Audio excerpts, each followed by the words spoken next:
भक्तगणों, आज आपको श्रीमद् भागवत पंचम स्कंद में पंचम स्कंद पहला अध्याय में पिरिवर्त चरित्र की कथा कहूँगा। आप इसको ध्यानपूर्वक सुनिए। ओम नमो भगवते वासुदेवाय। श्रीमद् भागवत पुराण पंचम स्कंद पहला अध्याय पिरिवर्त चरित्र। राजा परीक्षित ने पूछा, मुनि महाराज, पिरिवर्त तो बड़े भगवत भक्त और आत्मा राम थे, उनकी गृहस्था शर्म में कैसे रुचि हुई? किस समय फंसने के कारण मनुष्य को अपने स्वरूप की विस्मृति होती है और वह कर्म बंधन में बंध जाता है? विप्रवर, निश्चय ही ऐसे निसंग महापुरुषों का इस प्रकार गृहस्था शर्म में अभिनिवेश होना उचित नहीं है। इसमें किसी प्रकार का संदेह नहीं है। जिनका चित्त पूर्ण कीर्ति श्री हरि के चरणों की शीतल छाया का आश्रय लेकर शांत हो गया है, उन महापुरुषों की कुटुंबादि में कभी आसक्ति नहीं हो सकती। ब्राह्मण, मुझे इस बात का बड़ा संदेह है कि महाराज पिरिवर्त ने स्त्री घर और पुत्रादि में आश्रित रहकर भी किस प्रकार सिद्धि प्राप्त कर ली और क्यों कर उनकी भगवान श्री कृष्ण में अविचल भक्ति हुई। श्री सुखदेव जी ने कहा, राजन, तुम्हारा कथन बहुत ठीक है। जिनका चित्त पवित्र कीर्ति श्री हरि के परम मधुर चरण कमल मकरंद के रस में सराबोर हो गया है, वे किसी विघ्न बाधा के कारण रुकावट आ जाने पर भी भगवत भक्त परमहंसों के प्रिय श्री वासुदेव भगवान के कथा स्वर्ण रूपी परम कल्याणमय मार्ग को प्राय छोड़ते नहीं। राजन, राजकुमार पिरिवर्त बड़े भगवत भक्त थे। श्री नारद जी के चरणों की सेवा करने से उन्हें सहज में ही परमार्थ तत्व का बोध हो गया था। वे ब्रह्मशास्त्र की दीक्षा निरंतर अभ्यास में जीवन बिताने का नियम लेने वाले ही थे कि उसी समय उनके पिता स्वयंभू मनु ने उन्हें पृथ्वी पालन के लिए शास्त्र में बताए हुए सभी श्रेष्ठ गुणों से पूर्णता संपन्न देख राज शासन के लिए आज्ञा दी। किंतु पिरिवर्त अखंड समाधि योग के द्वारा अपनी सारी इंद्रियों और क्रियाओं को भगवान वासुदेव के चरणों में ही संप्रण कर चुके थे। अथवा पिता की आज्ञा किसी प्रकार उल्लंघन करने योग्य न होने पर भी यह सोचकर कि राज्याधिकार पाकर मेरा आत्मस्वरूप स्त्री पुत्रादि असत्य प्रपंच से आसादित हो जाएगा, राज्य और कुटुंब की चिंता में फंसकर मैं परमार्थ तत्व को प्राय भूल जाऊंगा, उन्होंने उससे स्वीकार न किया।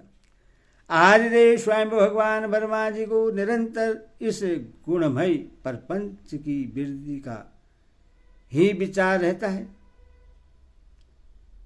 वे सारे संसार के जीवों का अभिप्राय जानते रहते हैं। जब उन्होंने पिरिवर्त की ऐसी प्रवृत्ति देखी, तब वे मूर्तिमान चारुवेद और मरीचि आदि पार्षदों को साथ लिए अपने लोक से उतरे।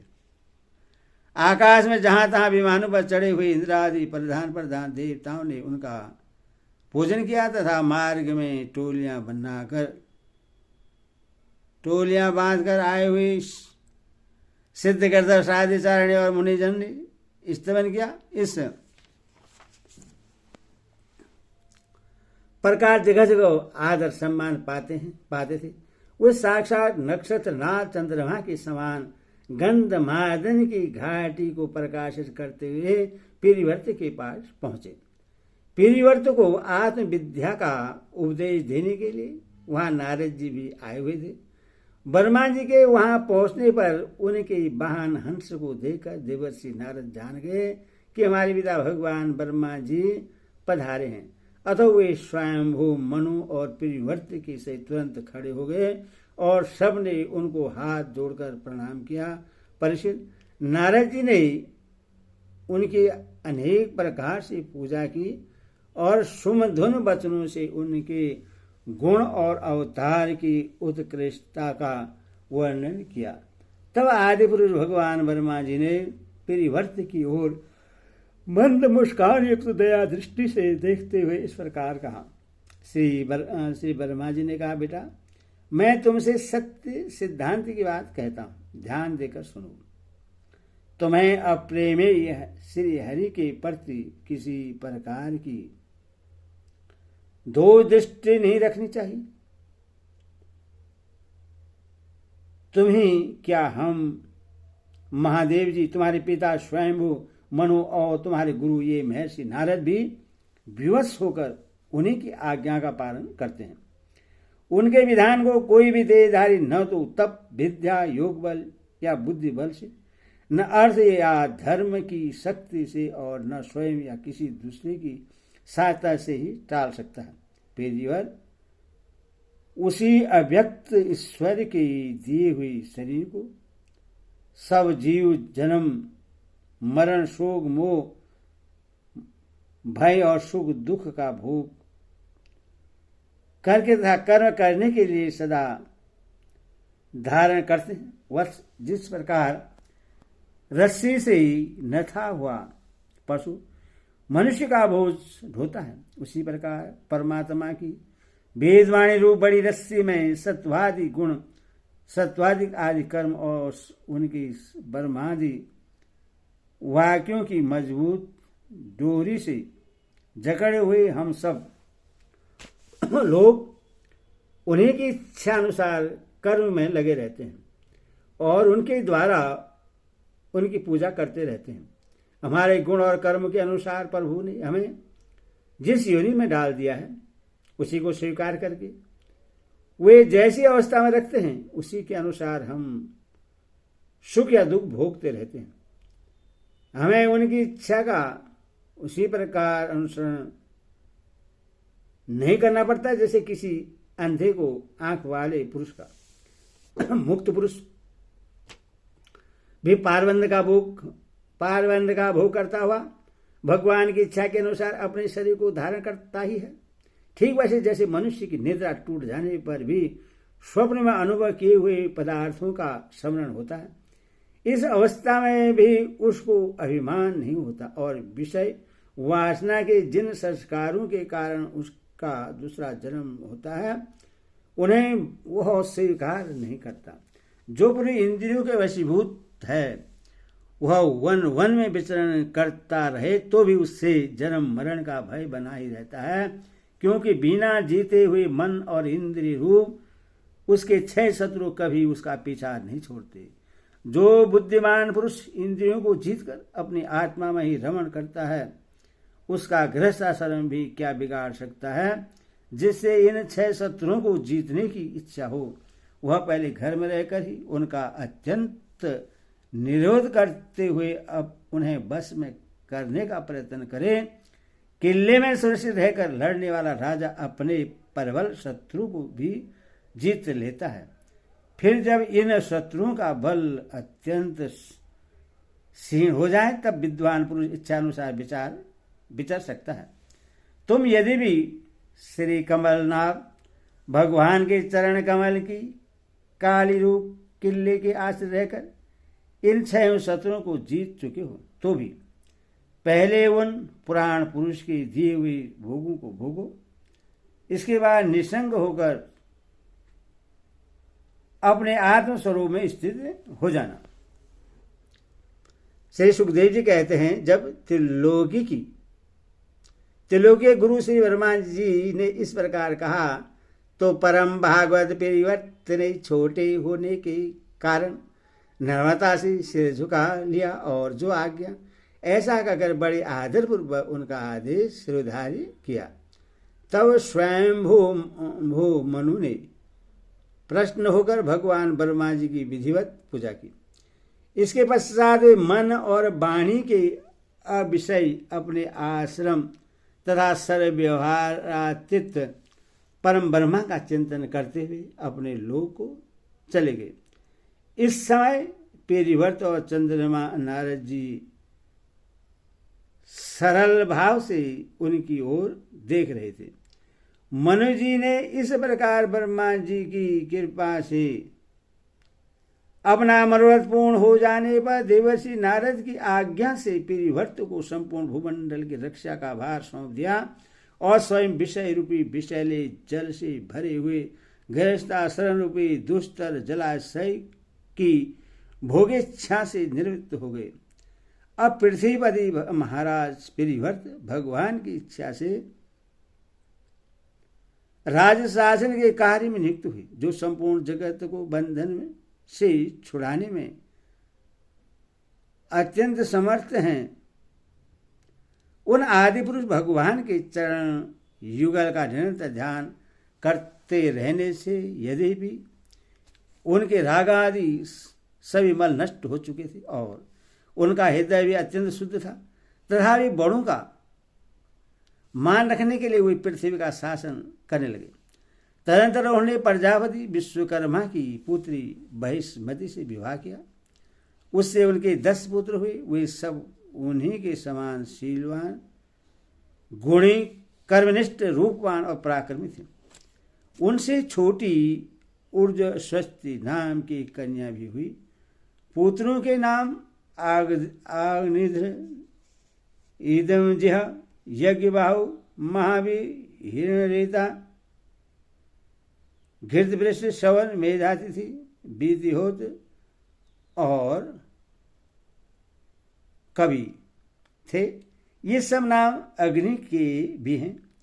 इनमें कवि, महावीर और श्रवण ये 3 नैष्ठिक ब्रह्मचारी हुए। इन्होंने बाल्य अवस्था में आत्मविद्या का अभ्यास करते हुए अंत में संन्यास आश्रम ही स्वीकार किया। ये निर्दयपरायण महर्षियों ने संन्यासाश्रम में ही रहते हुए समस्त जीवों के अधिष्ठान और भवबंधन से डरे हुए लोगों को आश्रय देने वाले भगवान वासुदेव की परम सुंदर चरणाबिंदों का निरंतर चिंतन किया। उसे प्राप्त हुए अखंड एवं श्रेष्ठ भक्ति योग से उनके अंतःकरण सर्वदा शुद्ध हो गया और उससे श्री भगवान का आविर्भाव हुआ। तब देहादि उपाधि की निवृत्ति हो जाने से उनकी आत्मा की संपूर्ण जीवों की आत्मभूत प्रजा का तमा में एक ही भाव से स्थित हो गई। महाराज पिरिवर्त की दूसरी भार्या से उत्तम, तामस और रेवत ये 3 पुत्र उत्पन्न हुए, जो अपने नाम वाले मनवंतरों के अधिपति हुए। इस प्रकार कवि और 3 पुत्रों के निवृत्त प्रायण हो जाने पर राजा पिरिवर्त ने 11 अद्भुत वर्षों तक पृथ्वी का शासन किया। जिस समय वे अपने अखंड पुरुषार्थमयी और वीरशालिनी भुजाओं से धनुष की डोरी खींचकर टंकार करते थे, उस समय डर के मारे सभी धर्मद्रोही न जाने कहाँ छिप जाते थे। प्राण प्रिया बहिष्मति के दिन दिन बढ़ने वाले आमोद, प्रमोद और अव्युत्थान आदि कीड़ाओं के कारण तथा उनके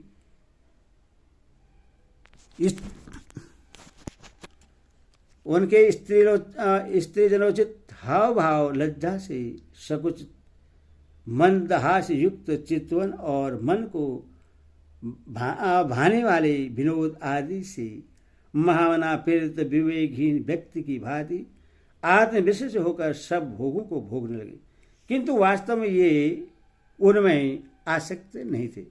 एक बार इन्होंने जब यह देखा कि भगवान सूर्य सुमेरु की परिक्रमा करते हुए लोकालोक पर्यंत पृथ्वी के जितने भाग को आलोकित करते थे, उसमें से आधा ही प्रकाश में रहता था और आधे में अंधकार छाया रहता था, तो उन्होंने इससे पसंद नहीं किया। तब उन्होंने यह संकल्प लेकर कि मैं रात को भी दिन बना दूंगा, सूर्य के समान ही वेगवान एक ज्योतिमय रथ पर चढ़कर दीर्घ सूर्य की भांति उनके पीछे पीछे पृथ्वी की 7 परिक्रमा कर डाली।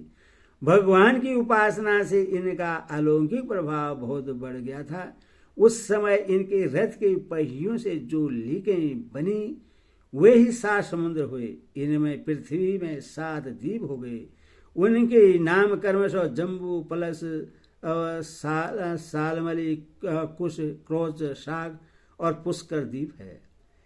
इनमें से पहले की अपेक्षा आगे के द्वीप का परिणाम धुना है और वे समुद्र के बाहरी भाग में पृथ्वी के चारों ओर फैले हुए हैं। 7 समुद्र क्रमश खारे जल, ईख के रस, मदिरा, घी, दूध, मट्ठे और मीठे जल से भरे हुए हैं। ये 7 द्वीपों की खाइयों के समान है तथा परिणाम में अपने भीतर वाले द्वीप के बराबर हैं। इनमें से एक एक क्रमश अलग अलग 7 द्वीपों को बाहर से घेर कर स्थित है।